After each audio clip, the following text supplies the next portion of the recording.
Well, here we are in MATLAB, and you'll have noticed that I've got a script called shooting method W2020. We're going to, of course, be working in this little script to solve this problem, a boundary value problem, but we're going to start off by using, well, what's called a shooting method. So I'm just going to put a little comment right here. This is a shooting method for the temperature BVP problem.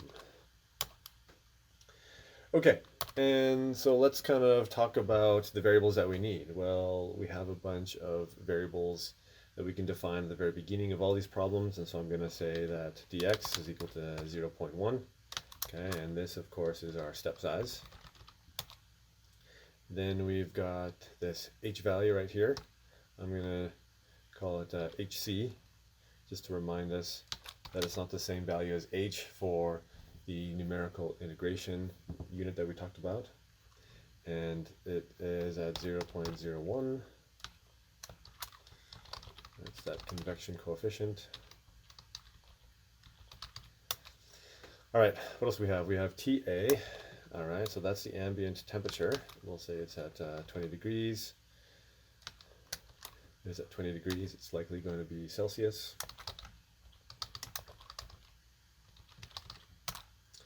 And we have TL, that's on the left side, okay, of the rod, and it's set at 40.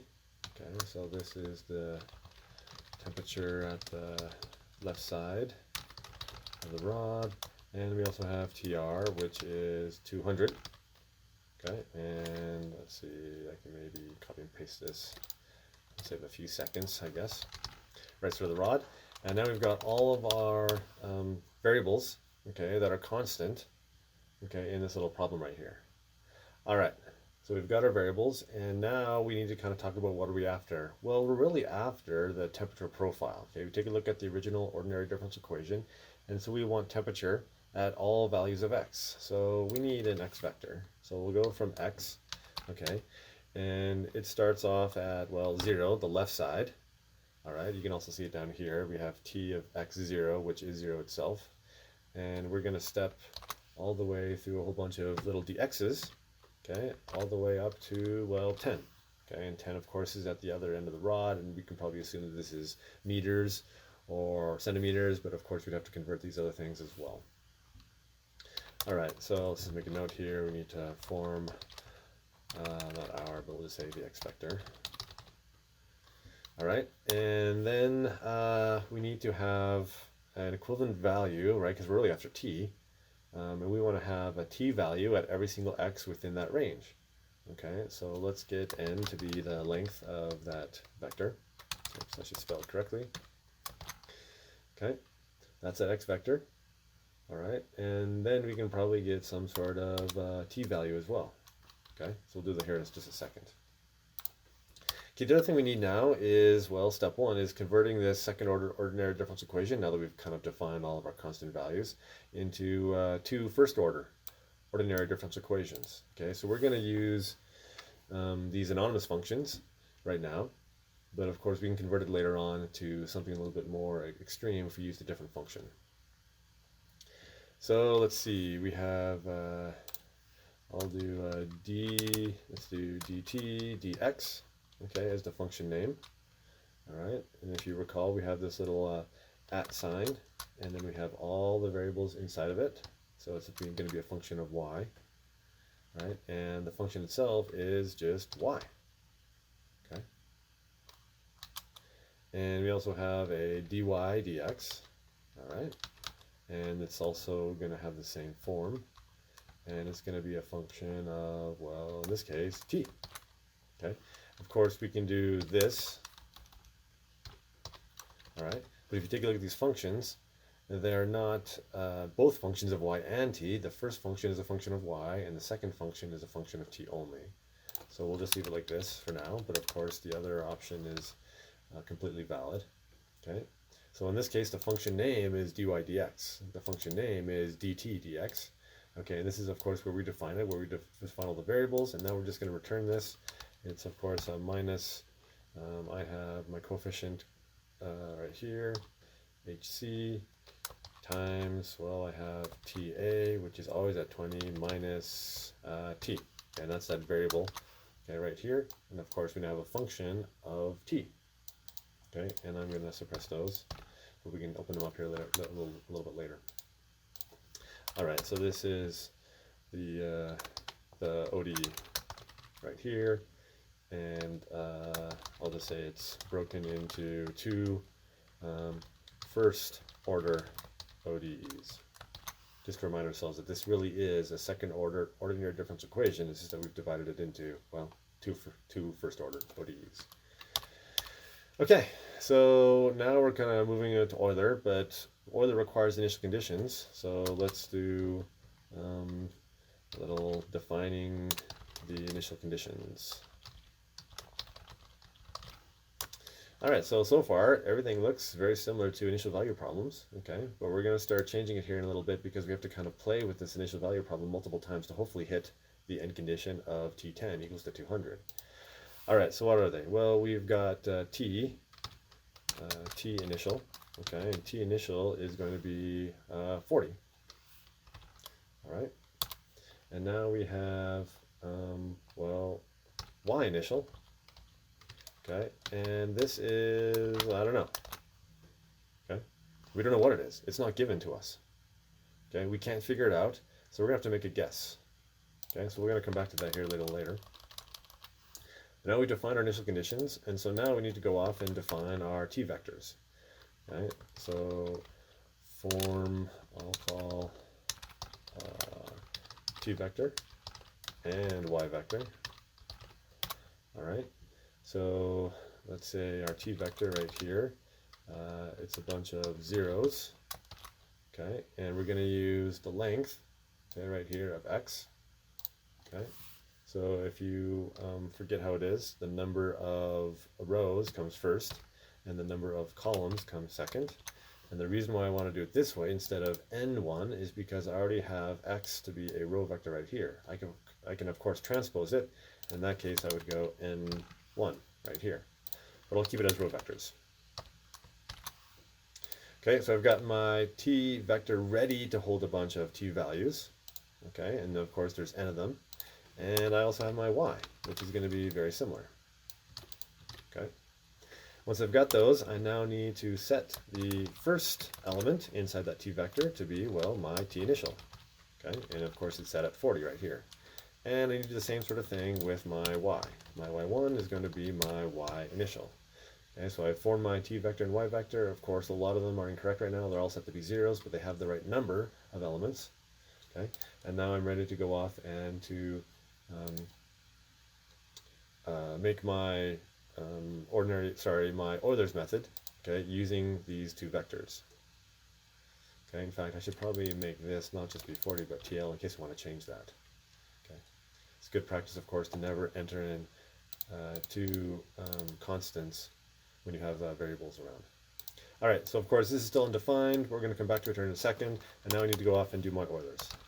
All right, so I'll just, by way of review, implement Euler's method. If you recall, we had this little for loop, and we were going from I is equal to the first element all the way to n minus 1. Okay, we talked about that beforehand. I'll just hit n right there. And then inside of these things, okay, I had, well, two things. I had my t, and it was going to be the very next element. Okay, it was going to be defined as t, the current element. Okay, plus a function call. Okay, this function call right here.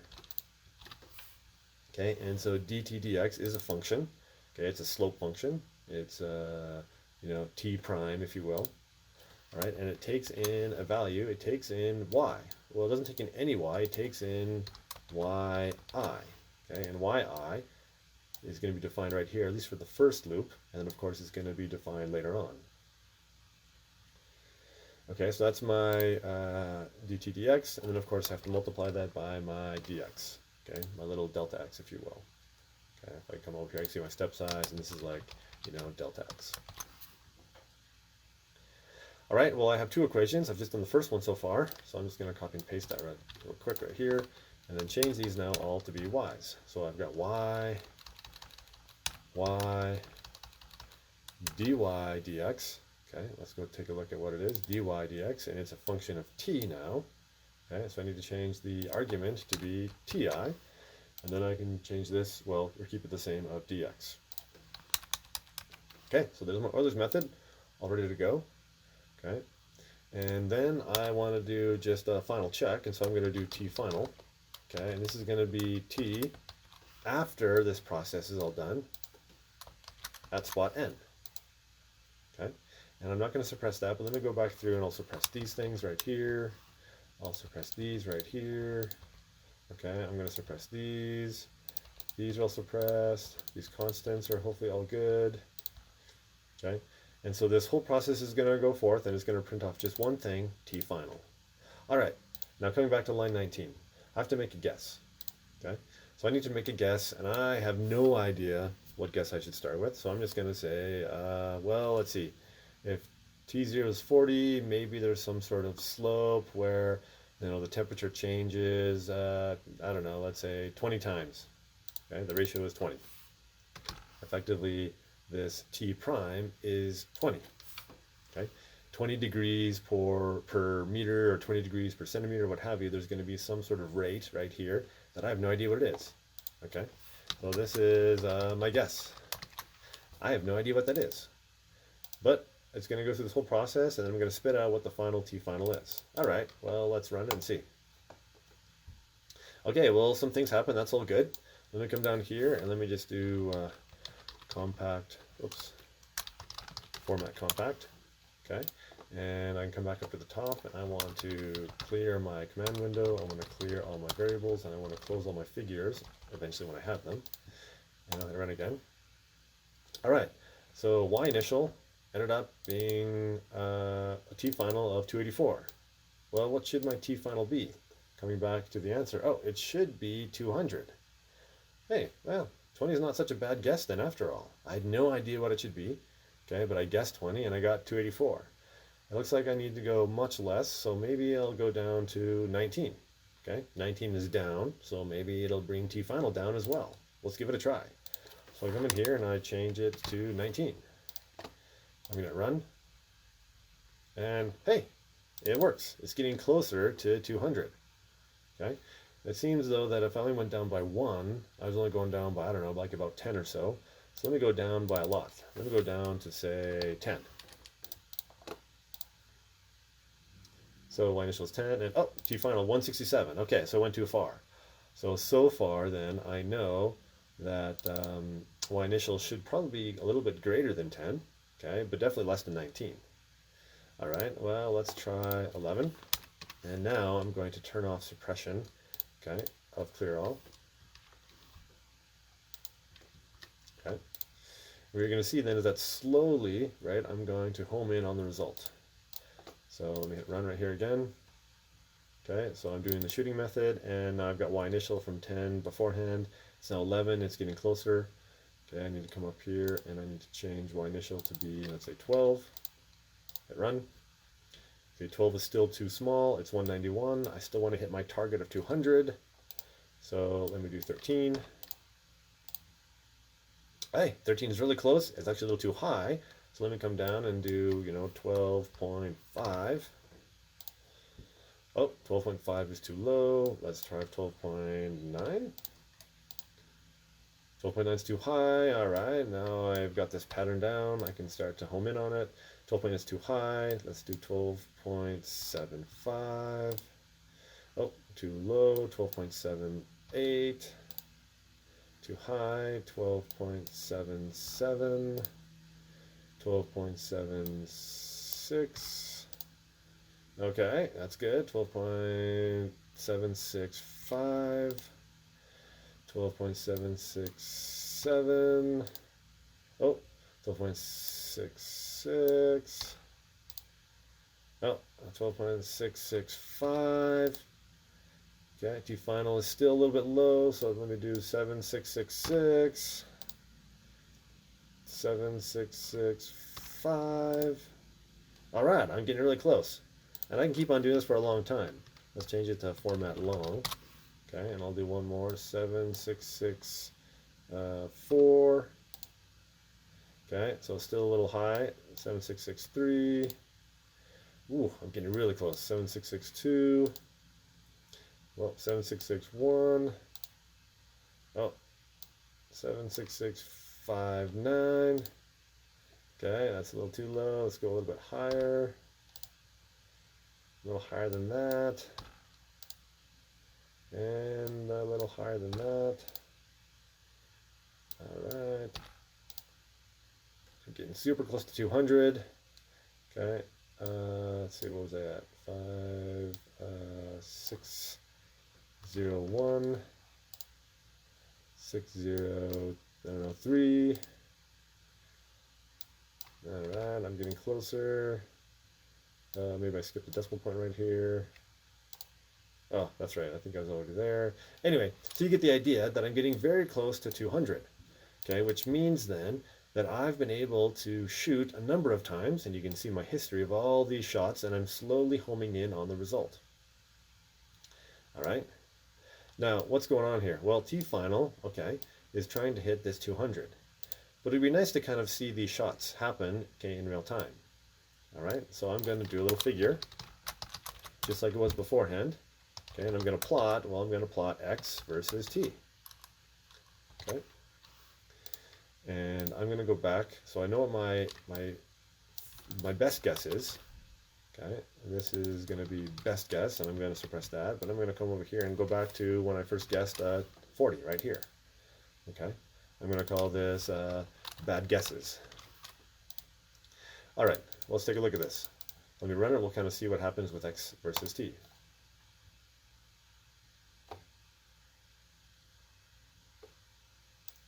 All right, I gotta slide it in here, and we can see then that from, well, x equals 0 to x equals 10, okay, I'm starting off at 40, which is what I have, but I'm ending up here in the 500 range, okay, this t final value. Okay, I'm gonna go off and change this figure. I'm gonna make it to have some labels and so on and so forth. So let's do x label, oops, is x, y label is t, okay.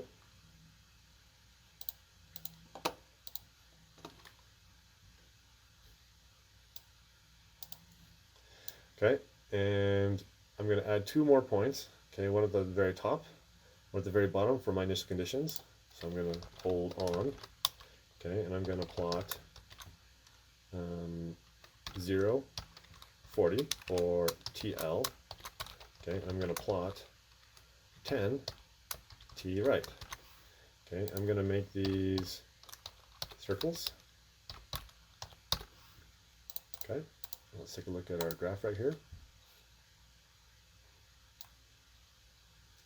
All right, so you can see then that I've got a line right here, I've got my initial point right here, and I've got my other boundary condition right here at 200. So when I shot, okay, with a y prime or this dt dx, okay, of 40, well, I'm overshooting it, okay? So I'm going to come over here, and now I'm going to choose not to close all. All right, I'm holding on, but now I'm going to change my guess to be a low guess of 10. Okay, oh, sure enough, right, I start off at 40, I'm low on my guess, and so I'm not hitting my other boundary condition. I'm a little bit low, and so now I'm going to shoot, well, something a little bit above. Okay, something pretty close, 13. Okay, so now I'm 13, and we can see then that 13 is really quite close. In fact, it's 202, but if I zoom in here, okay, sure enough, we can see that that last guess is a little bit too high. Okay, so I'm going to close this one down, and I'm going to do 13 again.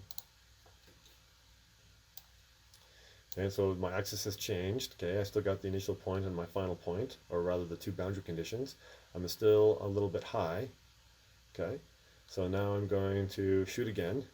Okay, with 12.7. Okay, and so we're doing better and better. And what I need to do now is kind of zoom in on this little block right here and see how well I perform. All right, so let me close this down. Let me set a little axis right here so we can focus on it. Okay, and let's say we want to go from 9 to 10, okay, on the x. And we want to go from 190 to 202. Let's go a little bit more. Let's go 210 right here.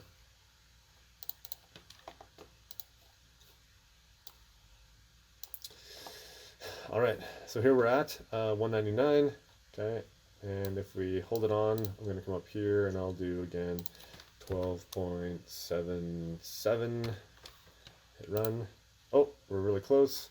Okay, in fact, it's hard to tell, but if we zoom in on it right here, we can see that we're still a little too high. Why is that? Well, because 12.77 is above 12.6. I'll do 12.67 right here. Okay, and then again, I'll do the same sort of thing. I'll zoom in. Oops. Okay, and slowly but surely, just like we did with the other methods, we're converging on the solution by shooting, okay, different values of y initial. We have no idea what that initial guess is, but we do have to guess it, and then shoot and see if we hit our shot. All right, well, coming back then to this discussion right here. Okay, we've initialized our variables. We've now discussed this guess right here, and now we need to kind of, well, iterate this process by a new guess, okay, to see when it starts to converge. Okay, so what we can do then is that we can kind of put this in a loop, or in some sort of for loop, or even some sort of function, okay, that will perform this activity and slowly home in on the result. Okay, so I'm going to just say right here that this whole process, okay, this whole entire process is some sort of function. Okay, it's some sort of function and it returns t final. All right, so t final right here. Okay, and I'm going to comment this figure out. So this t final then is nothing more than the return value of this function. Whoops. Right, like here. Okay, the return value of this function. Okay, and this function takes in, well, I'm going to call it t shoot, okay, for temperature shoot. It takes in one value, okay, my guess for y. Okay, so that guess for y is right here. Okay, so all this stuff right here, okay, is nothing more than a function.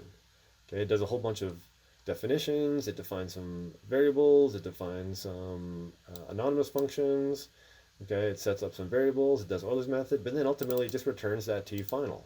Okay, over here I have a t calc, but the same sort of thing. It's going to be the last value of the temperature across that x range. Okay, so now I've got this function right here. Okay, it's called t shoot. Now I just need to go off and actually, well, first of all, save it as t shoot. So I'm going to go in here and save as. All right, I'm going to save it as t shoot. Okay.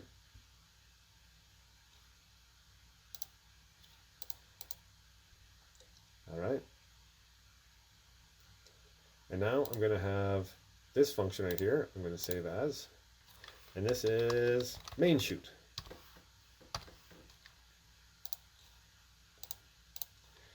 Okay, so what is main shoot? Well, this is a main file. Okay, very similar to like the main programs in C++ to run the shooting method on the temperature rod BVP problem we've got. All right, well, let's first of all check it out. So we've got t shoot, okay, and we dialed in the number 40, okay, first, and so let's just run this and see if we get the right answer. Okay, well, we got an answer of 518. We can do format short if we want. Okay, it looks like it's returning an answer, okay, and that answer comes from right here, and so I'm going to go back and just change t final to be suppressed. Okay, and y initial, I'm going to suppress that as well. Okay, and now we just have a little function, okay, that we're running called t shoot, and we enter in 40 and we get some sort of output. Okay, so I'm actually come here, I'm going to clear the command window. All right, and now it's 518, and now we can just change this to be, say, 10. Hit run. Oh, it's low again. It's high again. It's low again, and so on and so forth. Okay. Now, it may be that at this time you're like, well, there's going to be a difference. There's going to be some sort of value between 200, the value that we care about, and the result of this. Okay. So what I really care about is the difference between this one and 200. Okay. And when the difference between this, all right, is very small, well, then I have the right answer. Okay. So what I'm going to do then is I'm going to put this function itself, all right, inside another function. I'm going to call it t error. Okay. It is a function, all right. It's, a function of guesses, or one guess, okay. And so that guess is right here, all right. And so this right here, if it returns an error, it's going to be the difference between my boundary condition at the far right end and, well, some sort of guess.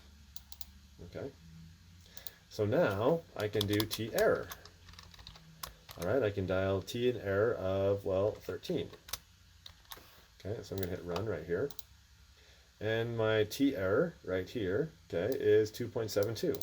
Well, if I did it 12.7, which is getting close to the answer, I can run it again. Oh, and I'm a little low on that side. So of course I go 2.766. Okay, and this number right here is slowly getting closer to 0. Why is that? Well, because I want my error, this t error, okay, to go to 0, because I want the difference between these two values to equal 0. All right, so that kind of helps out in terms of understanding what goes on with this value right here. Okay, but let's talk about this last sort of function f0. Okay, let's go to help f0.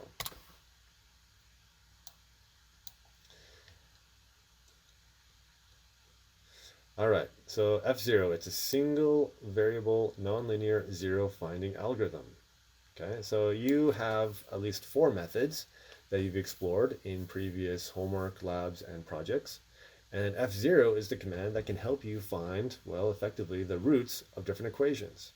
Okay, we are interested in what variable of guess, or what variable that we should put into this t error would make the result equal to 0.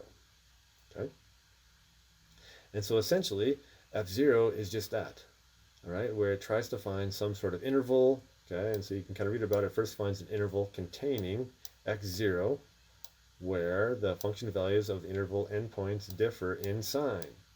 Sounds eerily similar to the bisection method. Okay, and then it searches for that interval for a 0.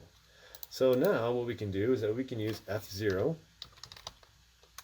okay, plug in the function, all right, and then say our first guess is going to be, well, 10, something pretty close. Okay, we'll hit run. Hey, it actually returns, okay, the 0, the root of this equation. Okay, so what's interesting now is if we do format long, I'll rerun it here again. Okay, and so this value right here is the solution, okay, to this boundary value problem. In the sense that once we plug this in for our guess, we are going to shoot perfectly and hit 200 at the other end. Now, what's this thing about EPS? Well, EPS, okay, is effectively the stopping criterion for this particular analysis right here. All right, there's only so many decimal points that it can go to. And so if I click on, or rather if I do help EPS, okay, EPS is the spacing of floating point numbers, all right, eerily reminiscent of machine epsilon, okay. So it's the positive distance from absolute x to the next larger, okay, in magnitude floating point numbers of the same precision, all right.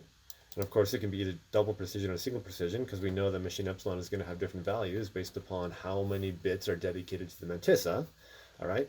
But in MATLAB language, machine epsilon is effectively this EPS. All right, so let's take a look at what EPS is. EPS, okay? It's this value right here, and hopefully at least once in your semester, you've been able to find some sort of value that's pretty close to this particular number. All right, you can see, of course, that there's going to be, 16 digits approximately, okay, of precision. And that's why, in terms of what we have here, right, is going to be about the same level. So F0 then can not get exactly the right answer, but I can get very close to within 16 digits of precision approximately, okay, based upon the exit criterion for F0. Essentially then, this is performing some sort of bisection method to figure out again what the value should be, okay, such that this equation is equal to 0. It's finding the root or the 0 of this equation. All right, the last thing that we can kind of do is that once we have this, we can start to plot the result. Okay, so we will plot x versus t like we did before. All right, the downside, of course, is that this main chute doesn't have access to x or to t. All right, so what we need to do is we need to kind of pass or copy some results of x and t through different functions. Okay, and you've heard, of course, call by reference and call by value. And in MATLAB, you can kind of use, well, also global variables to pass information back and forth between different functions. So in here, we're going to define two variables, global x and global t. And so t shoot, if it comes up with an x and t, it'll be able to update x and t if we make x and t global inside of t shoot as well.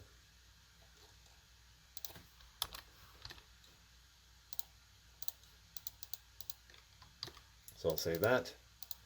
I'll save this. Okay, and in fact, I'll go back to T-Shoot and I will pull out a lot of the stuff that we had before.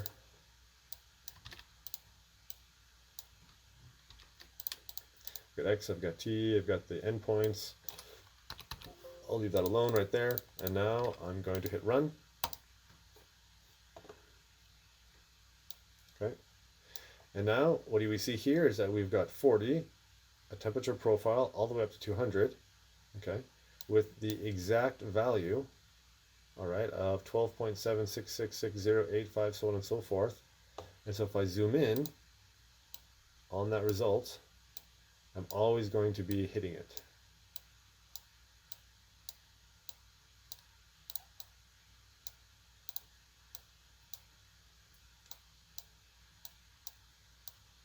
So of course at X at 10, right, I'm very close and I've got approximately, well, a lot of digits of precision, okay,